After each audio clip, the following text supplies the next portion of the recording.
All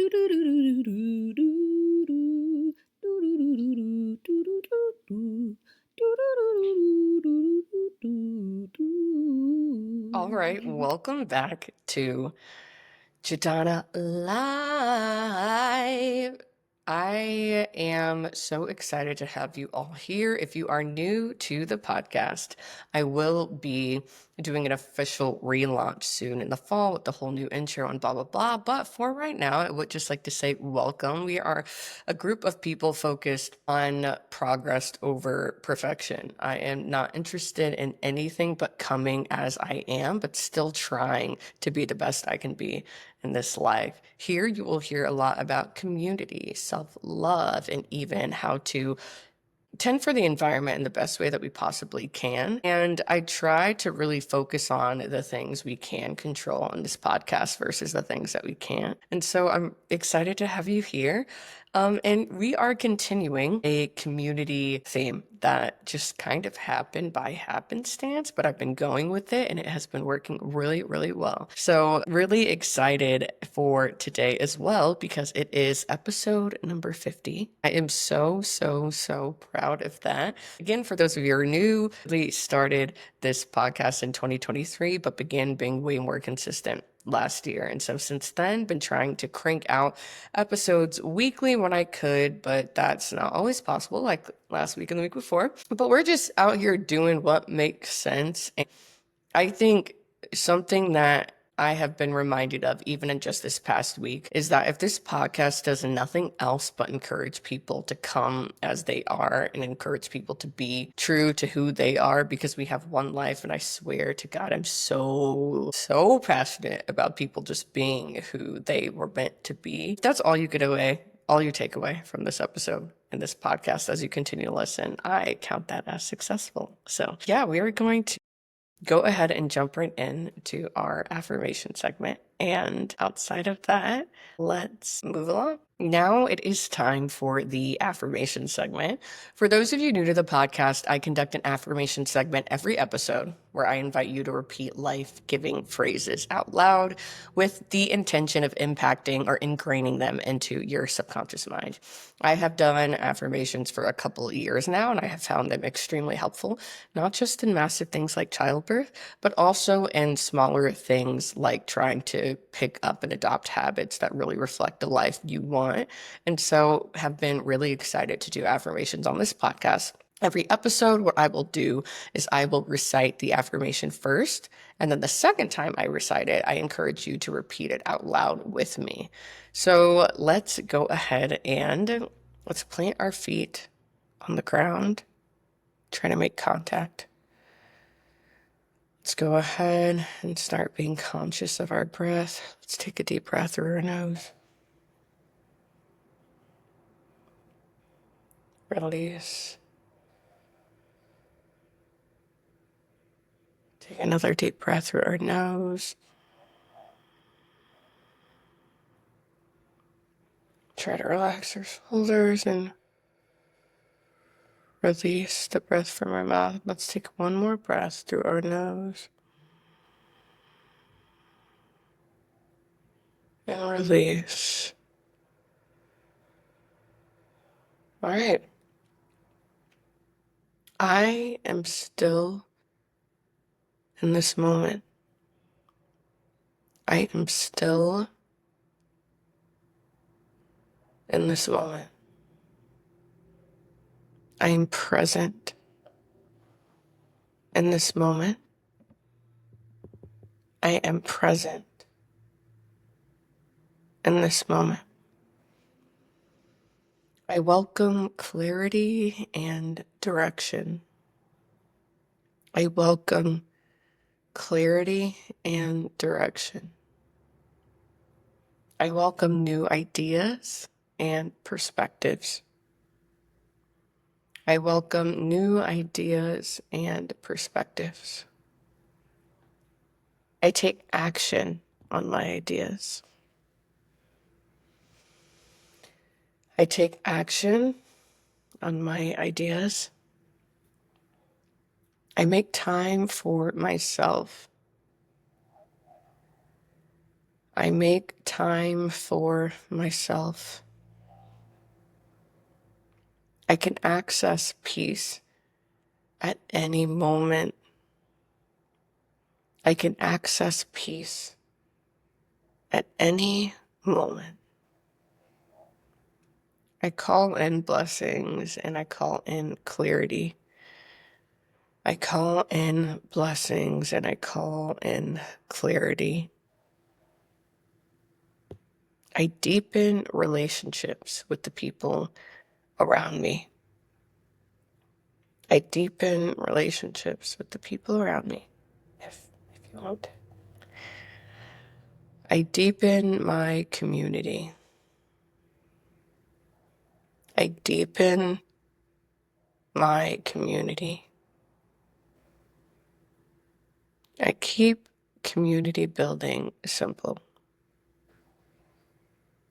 I keep community building simple. This summer will be one of the best summers of my life. This summer will be one of the best summers of my life. Thank you also. When I was adding that last part about this summer being one of the best summers of my life, at first I was like, that feels kind of intense. And then I thought, why not? Like, don't we want all these big chunks of our lives to be like the best they've been, like just wanting to intentionally call things in. And why not? Why not let this summer be the best summer? One of the best summer of our lives. One of. Why not? Let's call it in. So, all right. Thanks for doing that. Let's move on. Welcome back to Mini Moments. Yeah, not sure if that'll be the jingle, but love to just try jingles out. Who doesn't love like a jingle? Welcome back to the Mini Moments segment. In this segment, I introduce topics that have been on my mind lately, share related thoughts, and invite you all to relate your thoughts to me as well via email. So I ask that you all please shoot me an email at jadonnalive@gmail.com if you've got comments, questions, or just fun little tidbits about recent episodes, previous episodes, or episodes to come. Would absolutely love that. I'm going to be completely honest with you. I'm tired. Okay? I'm tired. I have really been trying to figure out and decide how I'm going to be tweaking the podcast here and there to make sure it maintains a good balance in my life. And to make sure there's good balance in, raising my kid, having my job, doing, the other shit you got to do in your life. So I was so proud Memorial Day weekend to not have a new episode. And then the week before to do a reprise. And I thought I would feel worse about doing that, but honestly, y'all, I felt so good. And I've had so much more time for kind of myself and trying to figure out my social media for Jadonna Live, which is a whole other thing. So I just like to make sure I am not just jumping right into content today and jumping right into our community series, but just being honest about the energy levels of my life currently. And summer's coming. Summer's a banger. One of the best summer of our lives. I just said it, but still a lot to do. So I'm very excited for this Mini Moments segment. I want to talk specifically today about creating your community. We talked a lot about in the previous weeks what it looks like to really build community with your neighbors and in your neighborhood. And by your, I mean me, unless it's also you. But if it is, I encourage you to continue trying. Like I said, I'm coming fatigued, so the song breakouts will be happening time and time again. But yeah, like I said, today we're talking creating and building our community. And just to kind of step a little steps back, I know community means a lot of different things to a lot of people. It can be like your main group of friends, the people you hang out with, your close family members, or communities for specific activities or venture in, or maybe even just like the very specific people you rely on for support on a day-to-day basis. It can mean a lot of different things. And I feel like a lot of people end up in communities not even intentionally. Like maybe you lived in a neighborhood and ended up in a community with people around you just because they lived around you, or you ended up becoming friends with someone at school because, oh, lo and behold, they're in like 5 of the 6 of your classes. Or in many of our cases, our parents were friends with people. And so out of the sheer nature of like, oh, that's my parents' friend, and they have a kid, you're like, oh, that's now my friend, and you end up in community kind of like by happenstance. And so that's what community has really been for me my entire life. Like either all of those scenarios had led me to my community up until my husband and I moved 2,000 miles away from home. And it was then that I was like, whoa, I am super fortunate to have had the opportunity to have known so many different people and to have had so many different communities. Two, damn, as an adult to really make a community and to build it from scratch. Let's just say I did not know what I was getting into. COVID was also a massive factor. Being in a hella transient city was another massive factor. But let's just say, again, I did not know what I was going into in that scenario. And it was kind of the first instance of my life where like I had to build community intentionally. And so I did have family in LA. They were about 30 minutes away from us in traffic, but in LA, you're not socializing with anyone who lives 30 minutes away without traffic because you just like won't see them during the week. And through my job, I knew some people, but half of them were local, so they literally born and raised there. All their family, college friends, wherever were there. And then the other half were like folks who were transient. So the reality is I relied on either introductions from people or social events or my own kind of like gumption to create and build relationships with the people around. And that is an extremely hard thing to do. So if you're listening to these community episodes and you're like, it's really cool that she's doing a series. It is, but I also just want to acknowledge how hard this stuff is. And especially if you're an introvert. And so I am an introvert. I learned later in life. I know it may be shocking, but I mean it. I feel like a lot of people think that like introverts are shy and blah, blah, blah. And the farthest thing from shy, will walk in a room and sing, clearly. But I think it's more so about like how you recharge. And I do not recharge with people. I recharge by my lonesome. And so when I moved to LA and I had to put myself out there constantly, time and time again, to try to meet people, you end up so tired. I don't think I ever had such a solid relationship with my couch. And I feel like, again, this was a lot of people during COVID. You kind of realize, ooh, I will hopefully enjoy spending time by myself. I was thrusted and forced into it, but realized that I really loved it. And so, like I said, it was kind of this weird balance of, okay, if I want to meet people, I really got to put myself out there. But I'm also really enjoying this time in my comfy house and needed some very like convincing scenarios to kind of get myself out of my house to create community, knowing that it was hard. So, like I said, my experience with building community was kind of non-existent because even when I went to college, not at all, but a chunk of my friends from high school also went to the college I went to. So it's like when it comes to building friends from scratch, I maybe did it in like kindergarten and then never had to do it again because I knew people who knew people, and then you just end up a friend group, and it's always been that easy. So kind of being in the situation where I needed to make new friends again put me in a situation I'd kind of never been in. And I, for the first time, was really kind of thinking, what kind of friends do who do I want to be around? Which is kind of like fun, especially when I hadn't made friends in such a long time. I was like, ooh, I can kind of like cherry pick. Ooh, well, they're funny and like they're cute. They've got good stuff, you know? And it sounds shallow, but I'm a shallow person. Um, I'm shallow. But seriously, that's really what it was. So when I had grown up in a mostly white suburban place and a mostly white suburban affluent place, and so since middle school, because elementary school was all Black Christian school, so since elementary and middle and high school, later elementary, I have just been in like predominantly white friend groups. And I hate to say this, but it's so true.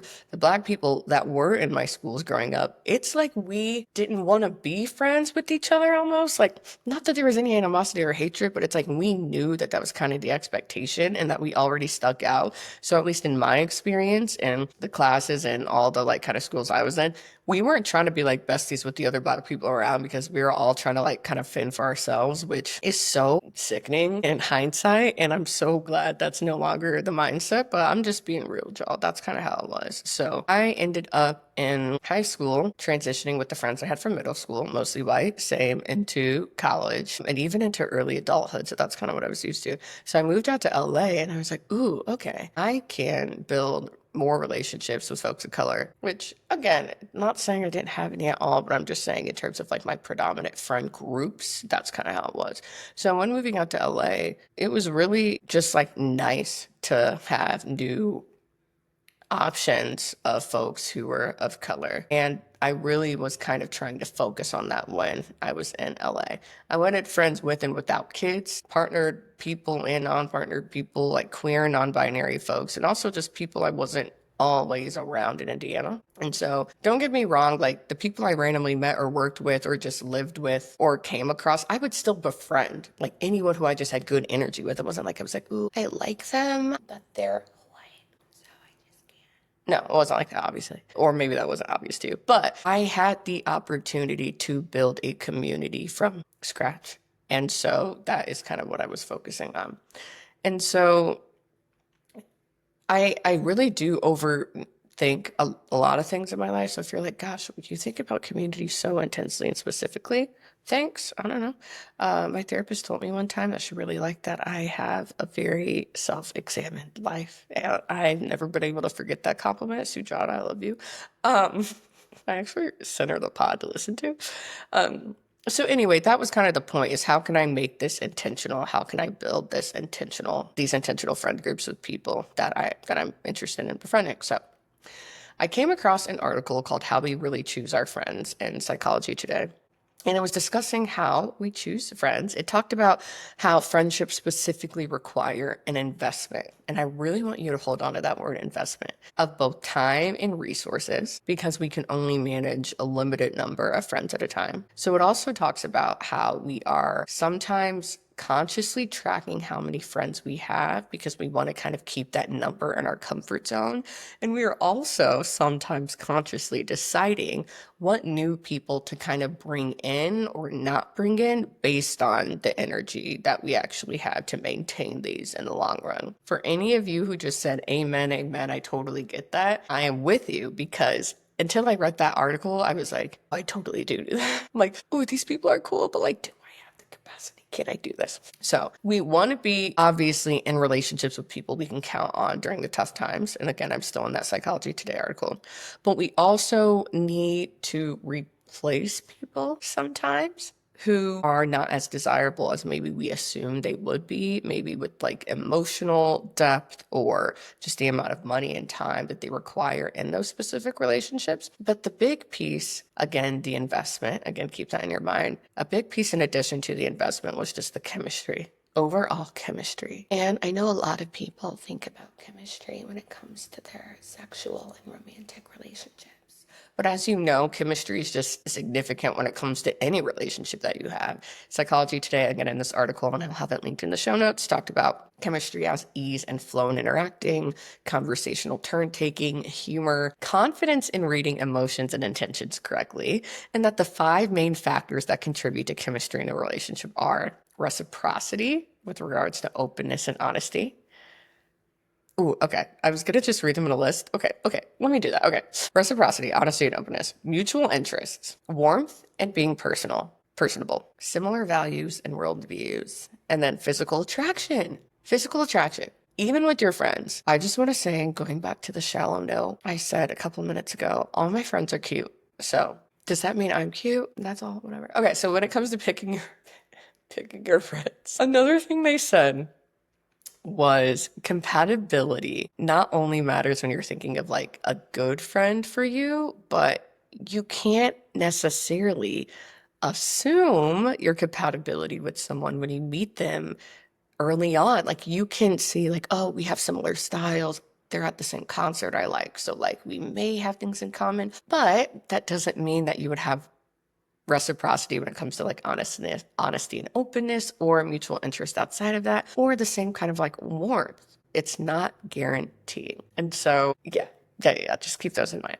So kind of going back to the LA situation, I felt like most of the friends I made in LA, I had a decent like base level chemistry with. But when I would kind of compare the chemistry with those folks to the folks I had back at home, it just like wasn't comparable. Like I wasn't building the same kind of like depth of relationship with some of those folks. And I was trying to a lot of the time critique that in me, but then I realized like, dude, you've already said it like I've already said it 1,000 times on this podcast. The friends I've had my whole life. You aren't gonna build that necessarily, because I do think it's possible, but you're not always going to build that level of chemistry with people in like 3 years that you've had with people you've known forever. Like I said, I do absolutely think it's possible, but it's not always guaranteed. And so for me, the reality was moving back home was just kind of is what made more sense for me to kind of have that depth of relationship again.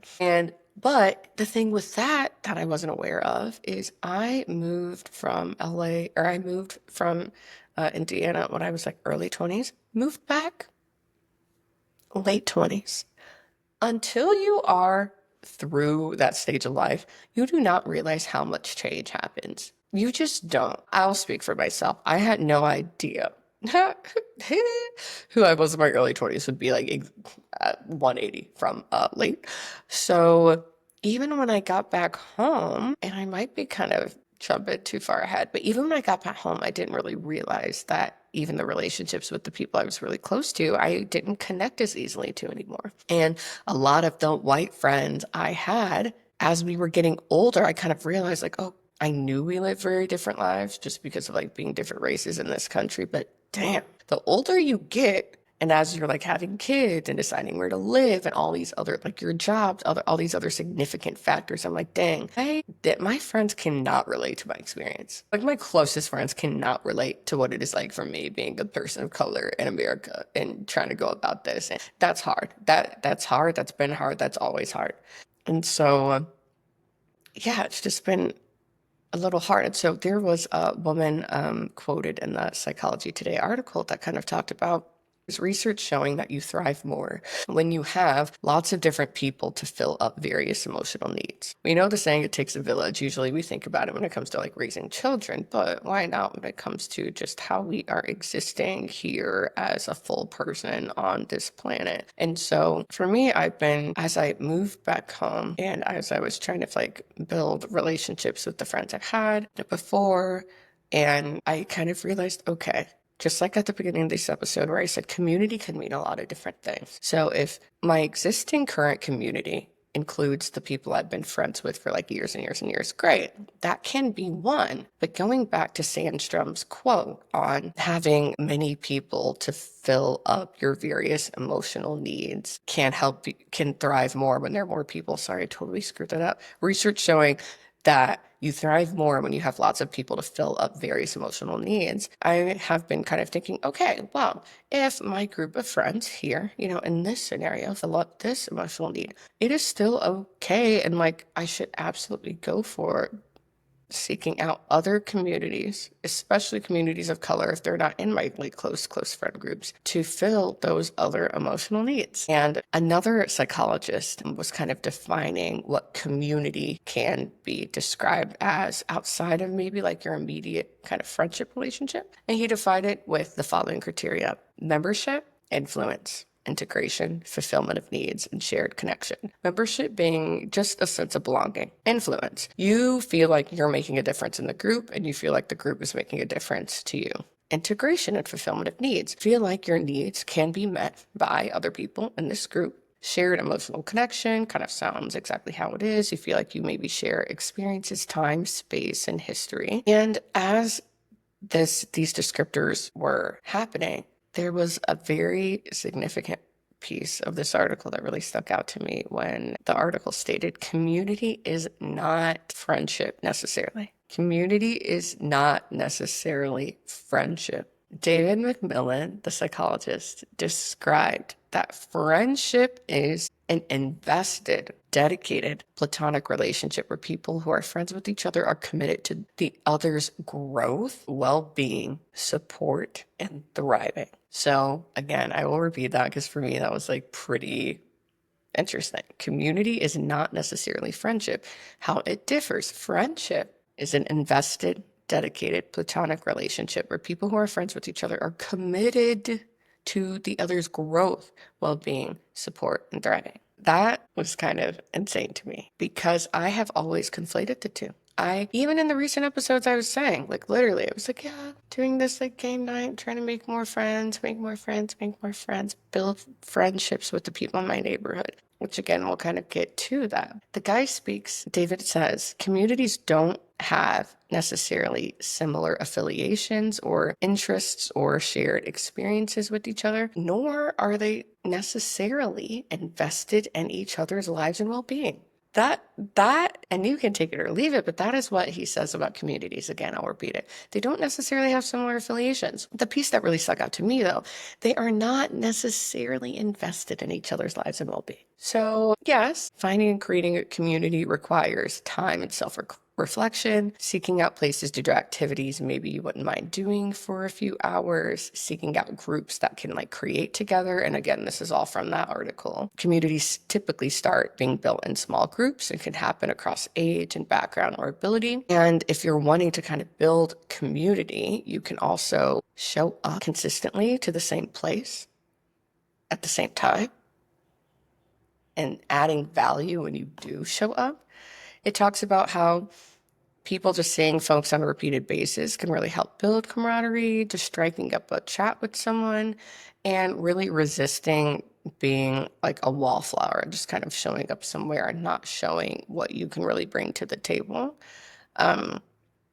And so kind of got to that a little bit sooner maybe than I wanted to, but those are some things that folks who are wanting to build community can really start to do, like strike up conversations with people, identify people, like I said in LA, like the people I wanted to be better friends with, identifying them, and then showing intention, like, hey, I don't have many friends out here. You want to hang out? I've seen you at the dog park 5 times. Shout out to Tessa, who that is how our friendship started. Literally, I was like, I don't really have any friends out here. I see you all the time. You always tell me we're here. Can I get your number? And then we hung out. And then we hung out a lot in LA too. So that was really fun. But kind of taking 2 steps back to that point I made about community not necessarily being friendship. I was made aware of this point more so when I thought about like my church growing up, because we knew so many people there and my parents were extremely invested. We were there all the time, it felt like. And I remember being confused sometimes because it seems like on Sundays, everybody was like cool. Obviously, there was really strong like engagement with everyone. But outside of that, my parents would connect with certain people more than other people.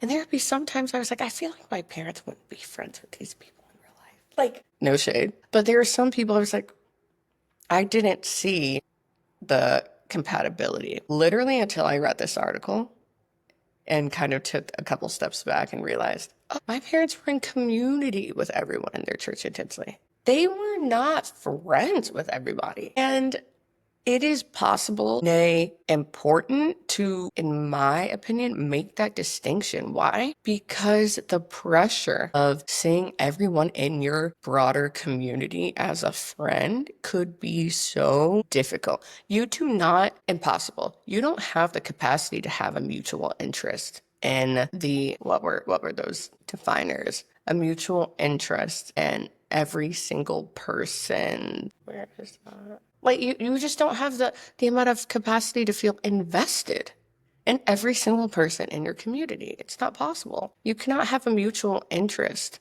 with those people. And so if we know that's true, if we know it's impossible to do that, let's continue building our community, with our neighbors, again, trying to make sure folks feel like they belong, trying to make sure people feel like being in the group is still a significant part of your life, feeling like people, a part of the group, have a say in what goes on, feeling like whatever needs you have in that specific community are being met by people in that community, and that you have a shared emotional connection surrounding whatever specific thing you are taking part in.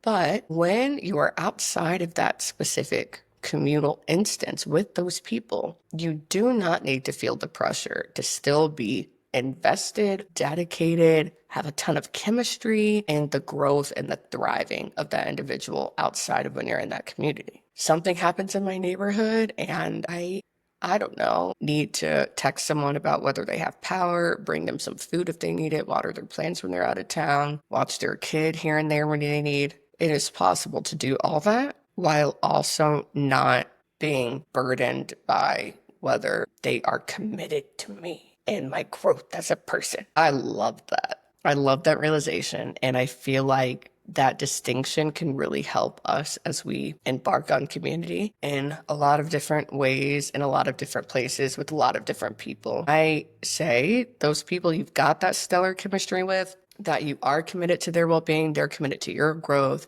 they're really trying to help you be the best person you can be in this life. Yeah, those are your ride or dies. Those are your besties. Those are the people you, yes, still have community with, but like are your friends. The people outside of that, it is okay to not have that. And understanding that there are people I've come across who have never had friends nor community in their lives. So when they come across community more broadly, as I've defined, they only understand it as being friendship. Therefore, they pursue individuals within that community as if they are friends in a way that doesn't have to be the case, and don't really see why that wouldn't be the case. And it's really hard.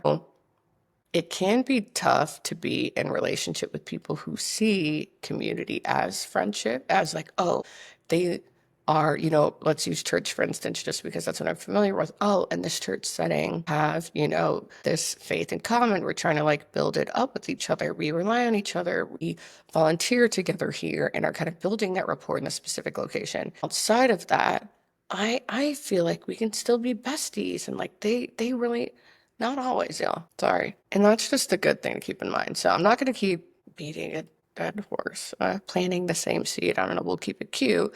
But that's something that's really helpful for me. And I hope that was as helpful for you all as it was for me. So thanks for listening to me chat about this once again. And can't wait for a couple other episodes of Community I got coming up. But outside of that, let's move on.